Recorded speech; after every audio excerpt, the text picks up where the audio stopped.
Assalamualaikum warahmatullahi wabarakatuh. Salam sejahtera untuk semuanya. Saya Pak Adi dari Insight Chamber. Kita lanjutkan pembelajaran 4 sekarang. Untuk pembelajaran yang lain, ini adalah playlistnya dan link dari playlist ini ada di kolom deskripsi. Oke? Pengetahuan apa saja yang harus dimiliki oleh seorang yang bekerja? Apa yang terjadi jika mereka tidak memiliki nilai-nilai itu? Pengetahuan. Saat seorang bekerja, mereka harus mempunyai nilai-nilai yang baik.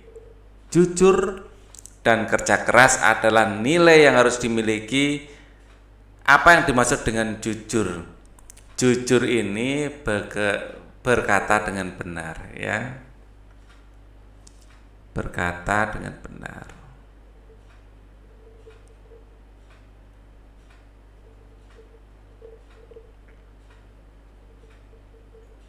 Apa contohnya? Contohnya ya kita mengatakan apa yang benar-benar terjadi. Kita menyampaikan yang benar-benar terjadi.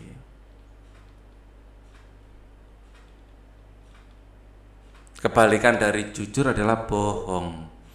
Ya. Ayo simak cerpen berikut ini. Pemimpin idola, pemimpin yang jujur, tidak suka berbohong, tidak suka berkata yang bohong atau mengibul biasanya ya orang bilangnya. Ida, teman sebangku, mungil, berkulit hitam manis, tidak banyak bicara dan pandai, itulah cirinya. Seorang anak yang sederhana, ayahnya sudah lama meninggal, ia tinggal bersama ibu dan adiknya. Ida anak yang sangat pandai, nilainya yang selalu bagus, ya, membuat dirinya berkesempatan meneruskan sekolah tanpa biaya, ya, karena pandai tadi, ya. Semua buku pelajaran dan perlengkapan ditanggung sekolah. Ya, semua buku pelajaran dan perlengkapan ditanggung sekolah. Ida tidak pernah malu dengan kondisi keluarganya.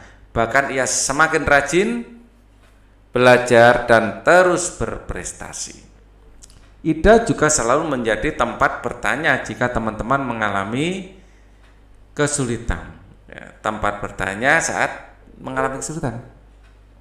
Teman memilih Ida sebagai ketua kelas.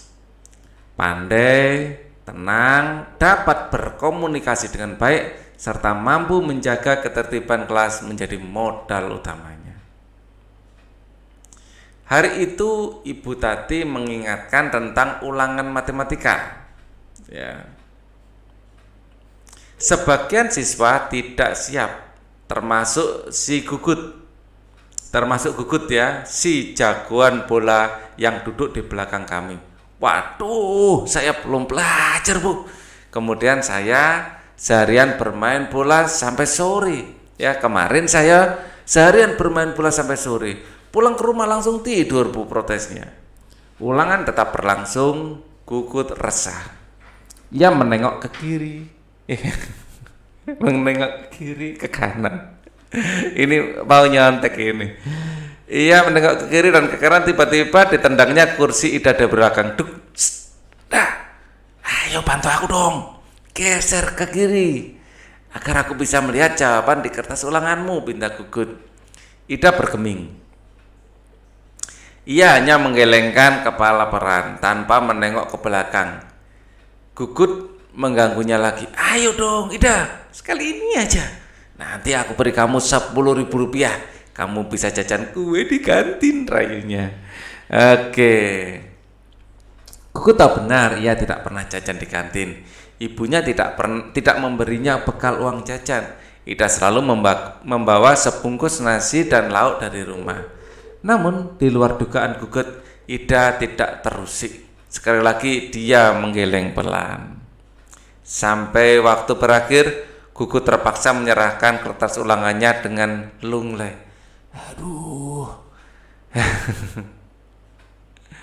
Pada waktu istirahat, Ida menghampiri Gugut. Maaf ya Gut, aku bukan tidak ingin membantumu. Menyontek dan memberi contekan kepada teman adalah perbuatan tidak jujur. Ya, bahkan perbuatan tersebut bisa dianggap sebagai korupsi kecil-kecilan, katanya kepada Gugut. Ah Ida, masa nyontek sekali aja dianggap korupsi? Setauku korupsi nilainya miliaran dan hanya dilakukan pejabat yang berkuasa, kata Gugut. Gugut justru kita harus melatih diri. Korupsi dan menyontek sama-sama mengambil hak orang lain. Bernilai kecil atau besar tetap saja tidak jujur. Kita biasakan diri bertingkah laku lurus. Mudah-mudahan ketika besar nanti kita tidak akan tergoda untuk melakukan korupsi dalam bentuk apapun, Ida menambahkan dengan panjang lebar.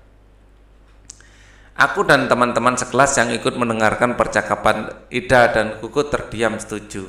Memang tidak salah kami memilih Ida sebagai pemimpin di kelas. Tidak sekedar pandai, Ida juga patut dijadikan teladan. Berdasarkan cerita di atas, jawablah pertanyaan berikut ini. Siapa saja tokoh cerita di atas? Yang jelas Ida, Gugut itu adalah tokoh, yang lain adalah peran pembantu mungkin ya. Nah, termasuk Bu Tati ya. Tokoh itu salah satu tokoh juga. Di sini disebutkan Bu Tati.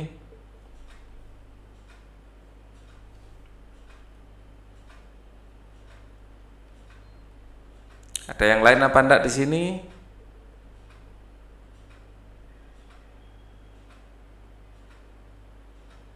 Ya. Ada tokoh aku ya, terus kemudian teman-teman sekelas, yaitu peran pembantu ya. Jadi di situ ada tokoh aku. Ya, dalam cerita aku ini adalah orang pertama, si pencerita. Ya, jadi ini dari sudut pandang aku ini, cerita ini disampaikan. Kemudian teman sekelas itu peran pembantu. Tokoh-tokohnya yang paling utama ini. Kemudian siapa yang mengikuti ulangan matematika? Seluruh siswa. Seluruh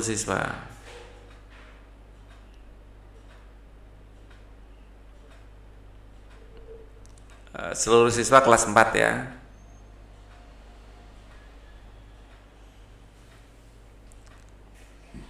Atau siswa satu kelas.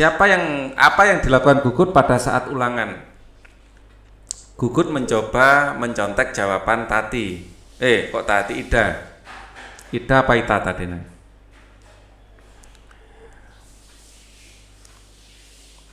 Ida ya.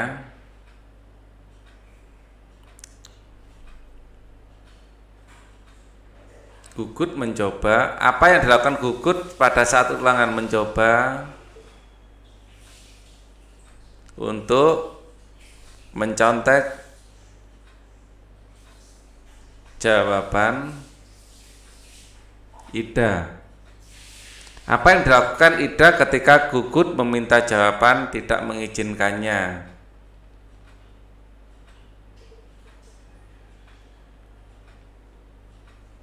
Dengan cara menggeleng pelang.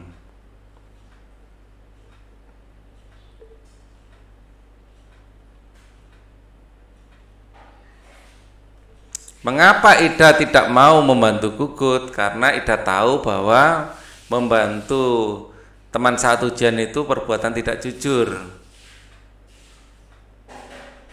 Ida tahu bahwa membantu teman saat ulangan adalah perbuatan tidak jujur.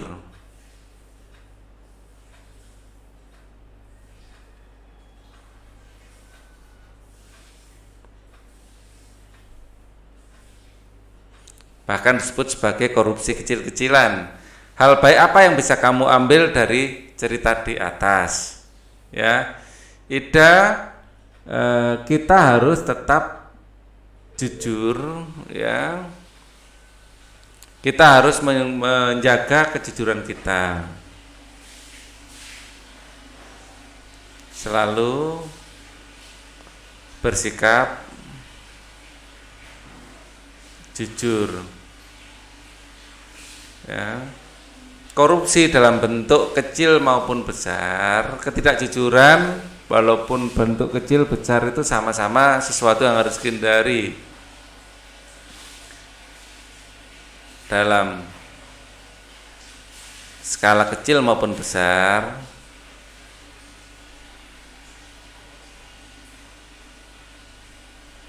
kita harus menghindari ketidakjujuran dan korupsi, ya tadi ya disebut korupsi.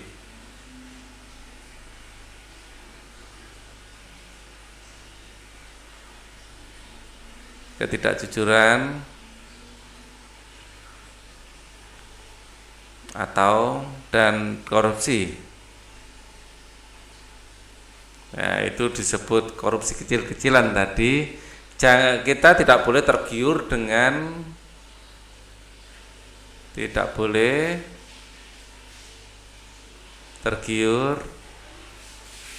dengan tawaran berupa uang atau harta lain, ya.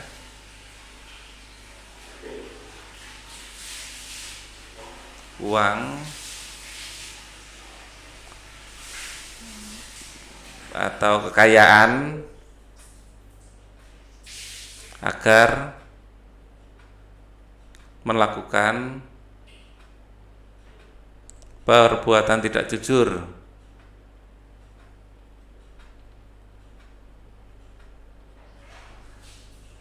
Sikap yang perlu aku contoh adalah kejujuran,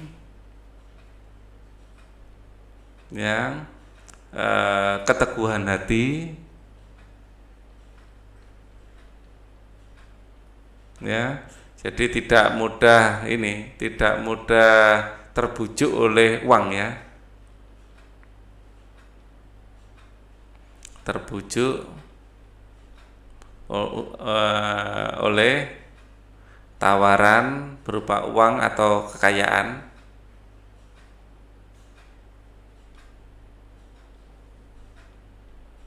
Ya. Dan kebaikan hati sebenarnya bukan berarti Ida nggak mau menyonteki, nggak mau membantu, tapi itu kan saat ulangan. Ya, ini kejujuran dan keteguhan hati ini yang paling utama. Sikap-sikap dari Ida jujur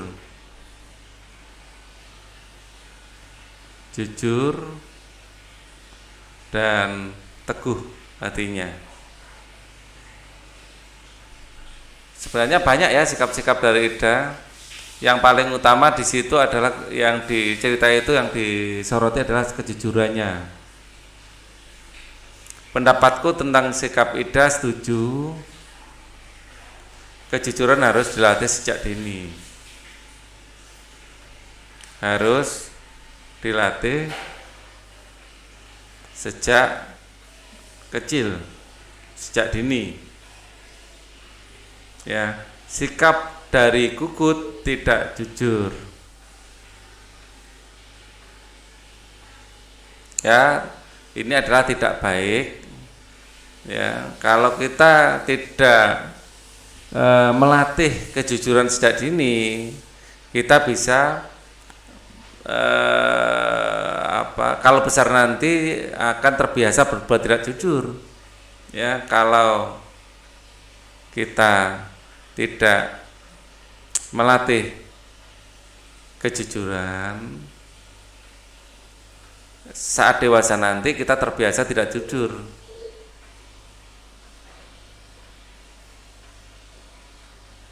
Kita terbiasa tidak jujur. Apakah menurutmu sikap Ida sesuai dengan makna Pancasila? Pertama, Pancasila, ya.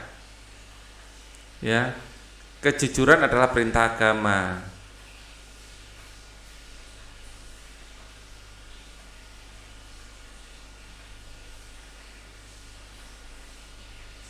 dan menjaga kejujuran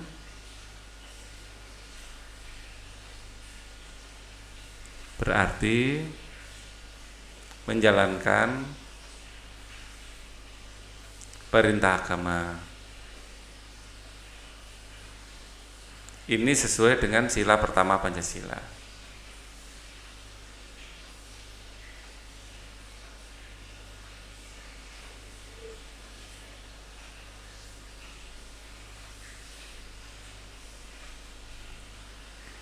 Apakah pendapatmu sikap gugut sesuai dengan makna sila pertama? Tidak. Karena gugut tidak menjaga kejujuran.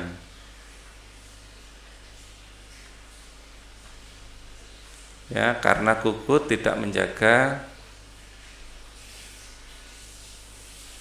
kejujuran. Ini tidak sesuai dengan ajaran agama.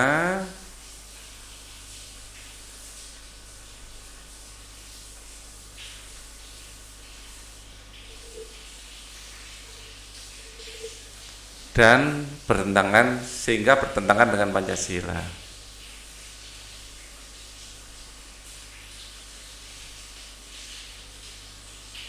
Dengan Pancasila.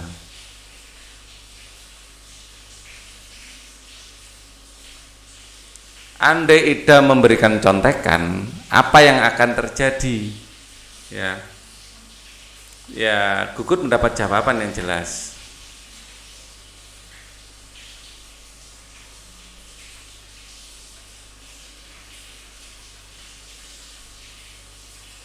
Apa dampaknya jadi bagi gugut? Memang saat itu dia aman, tapi ini melatih ketidakjujuran.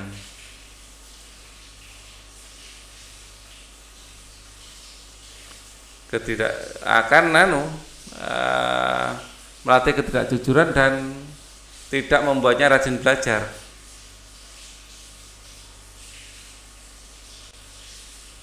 Dan membuat dia bergantung.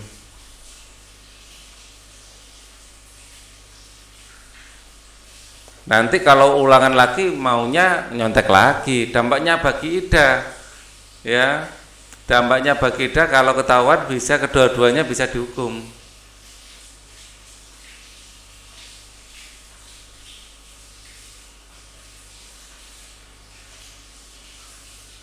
Dan lebih dari itu, ya, ini adalah latihan untuk berbuat tidak jujur.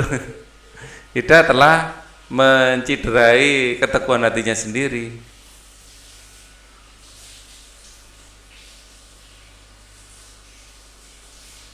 Keteguhan hatinya. Lama-lama bisa terbiasa tidak jujur nanti. Apa dampaknya bagi guru yang mengajar? Guru tidak bisa membedakan, tidak tahu ada murid yang belum paham. Ya, jadi guru tidak bisa tidak berniat untuk menjelaskan lagi, dianggap semuanya paham. Sehingga tidak menerangkan hal itu lagi.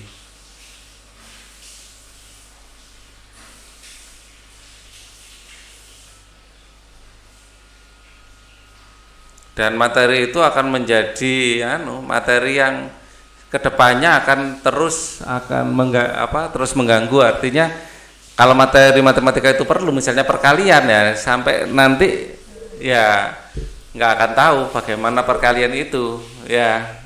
Dan kalau ada soal yang berhubungan dengan perkalian pasti akan menyulitkan, ya. Mengapa kita harus jujur? Kita harus jujur dalam konteks ini, ya, agar orang lain tahu apa yang sebenarnya terjadi.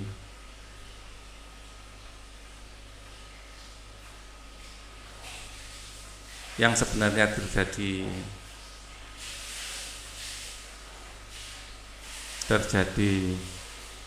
Misalnya saat ulangan gugut mendapat nilai jelek,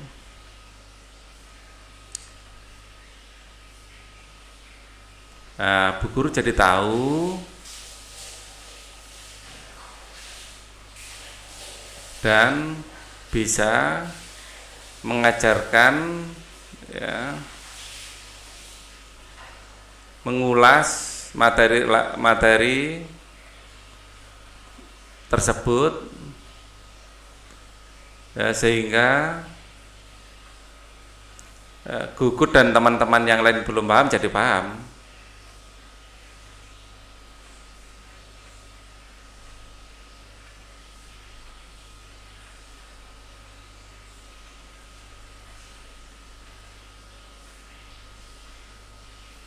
Ya, jawaban ini saya hubungkan tidak secara umum, ya, saya hubungkan dengan proses ulangan tadi, ya. Penting agar orang lain itu tahu apa yang terjadi, ya. Kalau kita nggak jujur, mereka nggak tahu, ya, guru nggak tahu, dia kira sudah bisa semua, lanjut bab berikutnya gitu. Apa yang terjadi ketika kita tidak jujur, ya? Nah, saat kita tidak jujur,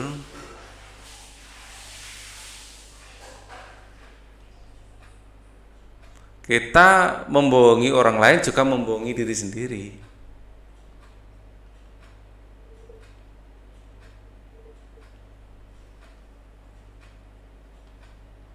Dan sekaligus membohongi diri sendiri.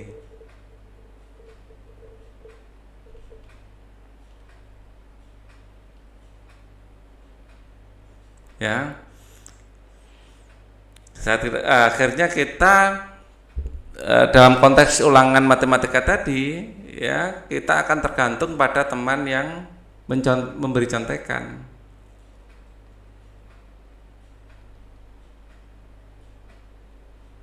Pada orang lain yang memberi contekan.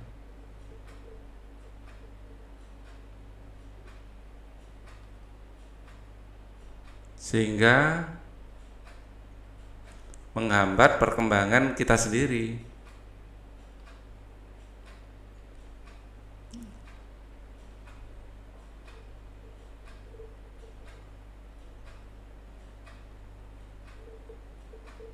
Ya, jadi orang yang tidak jujur juga tidak dipercaya orang lain.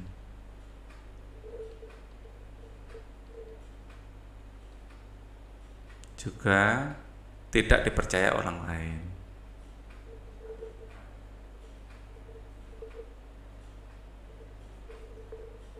Ya, berkata bohong, tidak jujur, itu membuat kita itu orang nggak percaya. Wah, paling bohong, dia yang ngomong. Kemarin dia bohong, kemarinnya lagi bohong, sekarang dia ngomong mungkin bohong lagi. Ya, akhirnya orang nggak percaya kalau terlalu banyak bohong. Sila pertama mengajarkan bahwa pemeluk agama harus taat dengan aturan agamanya. Setiap agama pasti mengajarkan pemeluknya berbuat jujur. Sikap jujur akan membawa dampak bagi diri kita dan orang lain. Orang jujur termasuk orang yang bekerja benar, ya.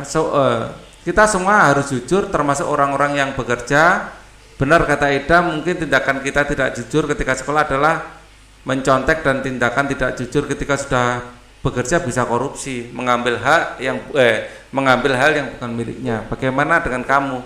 Apakah kamu sudah jujur? Ceritakan. Ya mungkin ini kalian yang bisa tahu diri kalian sendiri. Ya, kalian jawab sendiri apakah sudah jujur kalian rasakan. Kalau memang sudah, ya bilang sudah. Ya, ceritakan contohnya. Misalnya saat diajak mencontek nggak mau, misalnya. Contoh jawabannya sudah, karena saat ulangan saya belajar dengan keras dan menjawab ulangan dengan upaya saya sendiri.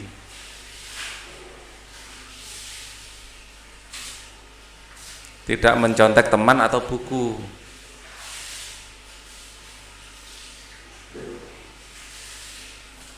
Atau buku catatan.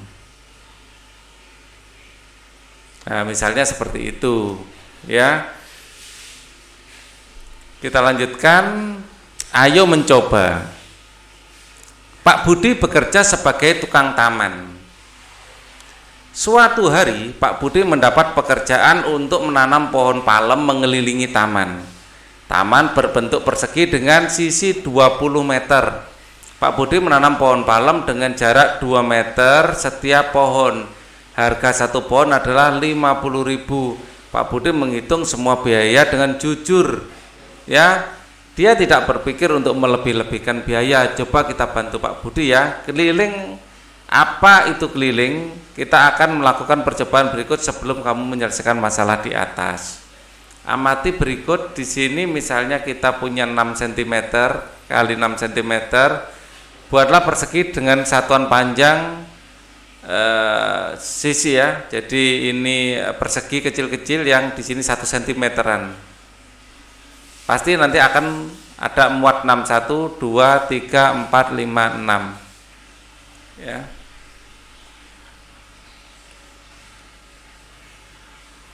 Ya. Tutuplah salah satu sisi dengan persegi satuan. Ada berapa banyak persegi satuan? Ada berapa banyak persegi satuan sepanjang salah satu sisi persegi? Ada 6. Ya. Ada 6. Tutuplah persegi yang lain yang berdekatan dengan sisi satuan. Ada berapa banyak persegi satuan yang sepanjang sisi yang berdekatan? Ada 6. Bagaimana hubungan antara panjang salah satu sisi dengan jumlah pasang seluruh ya. Bagaimana hubungan panjang salah satu sisi, panjang sisi sama dengan banyaknya persegi satuan. Ya. Jika jumlah panjang seluruh sisi yang membatasi persegi disebut keliling, apa yang bisa kamu simpulkan tentang keliling persegi? Keliling persegi sama dengan banyaknya persegi satuan yang mengelilingi bangun datar.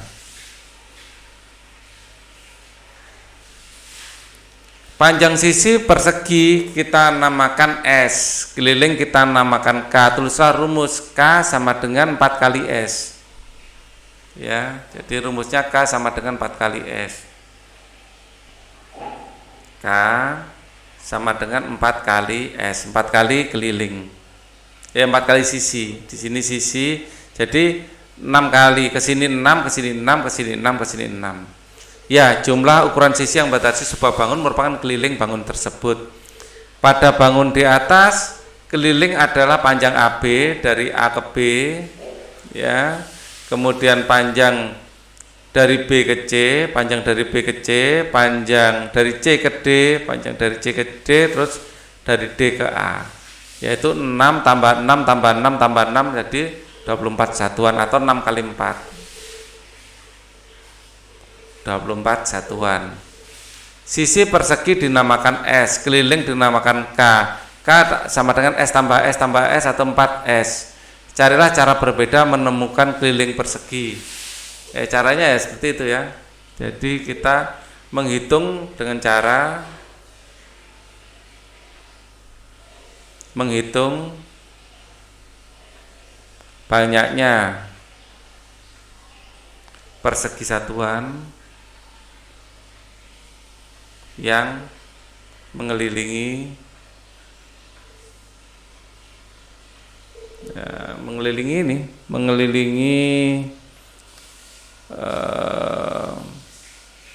mengelilingi bangun datar. Dan bagian pojok itu dihitung 2 kali ya. 1, 2, 3, 4, 5, 6. Dihitung lagi. 7, 8, 9, 10, 11, 12, 13, 14, 15, 16, 17, 18, 19, 20, 21, 22, 23, 24. Yang pojok dihitung 2 kali. Ya. Dan bagi yang pojok dihitung 2 kali. Oke. Sampaikan hasilnya kepada temanmu. Sebuah persegi mempunyai sisi 8 cm. Hitunglah kelilingnya. Keliling adalah 4 kali sisi, ya, sama dengan 4 kali 8 sama dengan 32 cm. Sebuah persegi mempunyai keliling 36. Berapakah panjang sisinya? Keliling adalah 4 kali sisi. 36 adalah 4 kali sisi. Ini sama-sama dicoret dibagi 4 dapat 9. Maka sisi sama dengan 9. Ya, kayak huruf G ya. Luas persegi adalah 16. Ya, luas persegi adalah 16. Hitunglah keliling. Luas adalah sisi kuadrat. 16 adalah sisi kuadrat. Sama-sama diakarkan. Sisi adalah akar 16, maka sisi sama dengan 4. Keliling adalah 4 kali sisi. Sama dengan 4 dikali 4 sama dengan 16 juga. Oke. Keliling sebuah persegi adalah 64. Keliling sebuah persegi adalah 64. Keliling sebuah persegi 64. 64. Keliling ini persegi ya. Keliling sama dengan 64. Hitung luasnya. Ya, keliling adalah 4 kali sisi. Adalah 64, sama-sama dibagi 4 dapat 16, sisinya sama dengan 16. Hitung luas, luas sama dengan sisi kuadrat, yaitu 16 kuadrat. Kita bisa pakai kalkulator. 16 kuadrat itu berapa? 16 kita kuadratkan 256. Satuannya adalah cm persegi. Ya. Ini tadi 16 satuannya senti ya. Belum saya kasih satuan. Ini 9 satuannya juga sentimeter. Harus diberi satuan. Nah, sebelum ayo kita renungkan, kita jawab dulu pertanyaan tadi. Nah, ini. Ya. Pak Budi sebagai tukang taman. Ya, kita harus menghitung keliling dulu. Keliling adalah 4 kali sisi. Ternyata sisinya 20 meter. Ya, maka keliling sama dengan 4 dikali 20, yaitu 80 meter. Ya, banyak pohon karena jaraknya 2 meter, N sama dengan keliling dibagi 2. Sama dengan kelilingnya adalah 80 dibagi 2 adalah 40. Maka biaya adalah N dikali biaya per pohon, yaitu 40 dikali 50.000. Ya, caranya 4 kali 5 adalah 20, nolnya yang belum dikalikan ditambahkan 1, 2, 3, 4, 5. Itu 2, 3, 4, 5. Ya, setiap kelipatan 3 dikasih titik, jadi uang yang dibutuhkan biayanya, kalau uang dikasih Rp 2 juta, 00. Ya, ia tidak pikir untuk melebih-lebihkan biaya. Coba bantu Pak Budi ya. Ya, ini. Jadi Pak Budi menghitung semua biaya dengan jujur. Semua biayanya ada 2 juta. Ya, hitung-hitungannya ini tadi. 80 dibagi 2 40. 4 kali 5 adalah 20. Nolnya 1 2 3 4 5 ditambahkan itu 2 3 4 5 dikasih Rp karena ini uang, ya. Baik. Sampai mana kita tadi? Nilai-nilai apa yang kita pelajari hari ini? Nilai-nilai kejujuran. Ya, nilai kejujuran. Apa yang terjadi jika setiap orang bekerja dengan tidak jujur? Maka mereka akan saling tidak percaya. Saling tidak percaya. Ya, dan pekerjaan akan tidak bisa dijalankan. Pekerjaan akan berantakan. Dalam bekerja harus ada rasa saling percaya. Kalau saling tidak jujur jadi saling tidak percaya. Sampaikan kepada orang tuamu pentingnya sikap jujur. Mintalah pendapat mereka mengenai sikap kejujuranmu selama ini. Ya, kita harus mengembangkan sikap jujur ya. Jadi seperti dicontohkan Ida adalah pemimpin yang jujur ya, kita memilih pemimpin seperti Ida yang jujur seperti itu. Thank you for watching. Wassalamualaikum warahmatullahi wabarakatuh.